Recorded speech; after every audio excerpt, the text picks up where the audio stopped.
masyarakat Aceh Timur, Mandum, tanya harus rutin pola sehat, harus cuci tangan, harus jaga jarak, harus jaga kesehatan karena menyangkut dengan virus COVID-19 yang sangat membahayakan.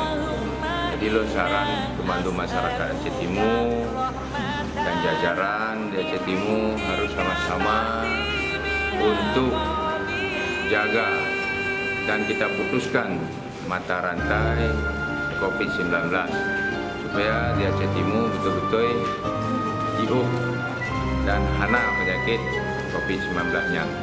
Dan sama-sama kita berdoa kepada Allah Subhanahu Wa Taala dan juga tanya harap kepada Allah Subhanahu Wa Taala virus yang terjangkit masa dino bekna bak tanya di Aceh Timur. Dan lun mohon kepada juga yang mudik menyojut sabar sihat, sayang ke saudara tanyo, sayang ke keluarga tanyo, sayang masyarakat tanyo, sayang daerah tanyo.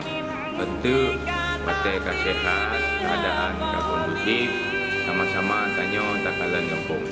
Mungkin lagi nya. Assalamualaikum warahmatullahi wabarakatuh.